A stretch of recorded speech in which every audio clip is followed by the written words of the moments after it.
Hello friends, இன்றைக்கி வந்து குட்டி பையனுக்கு வந்து ராகி கூழ் தான் செஞ்சு தர போகிறேன். ராகியை வந்து ஒரு 3 to 4 மணி நேரம் நல்லா ஊற வச்சுக்கோங்க. இந்த மாதிரி நிறையா டஸ்ட் இருக்குங்க. இதை குறைஞ்சது ஒரு 5 to 6 டைம் நல்லா வாஷ் பண்ணி இந்த மாதிரி நல்லா சுத்தமாக வாஷ் பண்ணி எடுத்துக்கோங்க. அப்போ தான் அந்த இருக்க டஸ்ட்லாம் போகும்.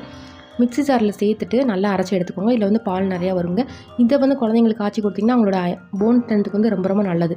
ஸோ 2-3 டைம் நீங்கள் வந்து எடுத்து பாலை அரைச்சி கொடுக்கலாம். நான் இப்போ ஃபஸ்ட் டைம் எடுத்திருக்கேன். இது நல்லா திக்கான பால் கிடைக்குங்க. இதை மறுபடியும் நீங்கள் வடிகட்டி மறுபடியும் மிக்ஸி ஜாரில் சேர்த்து மறுபடியும் பால் எடுத்துக்கலாங்க. ஸோ இதை வந்து வீக்லி ட்வைஸ் கொடுங்க. நல்லா விரும்பி சாப்பிடுவாங்க. இன்னும் வந்து அவங்களோட போன் ஸ்ட்ரென்த்துக்கும் ரொம்ப ரொம்ப நல்லதுங்க. ஸோ இப்போ ஃபஸ்ட் டைம் எடுத்துகிட்டு அந்தமாதிரி செகண்ட் டைமும் அரைச்சி எடுத்துக்கோங்க. அரைச்சிட்டு தேவையான அளவு வார்ம் வாட்டர் சேர்த்துட்டு நல்லா வந்துட்டு கட்டி இல்லாமல் கூழ் பதத்துக்கு கிண்டி எடுத்துக்கோங்க. நல்லா நமக்கு வெந்து வந்துடணுங்க. அப்போ தான் குழந்தைங்களோட வயிறுக்கு வந்து எந்த பிரச்சனையும் இருக்காது. ஸோ இந்தளவுக்கு கலர் சேஞ்ச் ஆகி நல்லா வெந்து வந்துடுங்க. ஸோ இது மார்னிங் டைம் ஒரு 11 o'clock 12 o'clock கொடுங்க. குழந்தைங்களாம் விரும்பி சாப்பிடுவாங்க. ஸோ இந்த வீடியோ யூஸ்ஃபுல்லாக இருந்தால் நம்ம சேனலை மறக்காமல் சப்ஸ்கிரைப் பண்ணிக்கோங்க ஃப்ரெண்ட்ஸ். தேங்க்யூ. அடுத்து ஒரு இன்ட்ரெஸ்டிங்கான வீடியோவில் பார்க்கலாம்.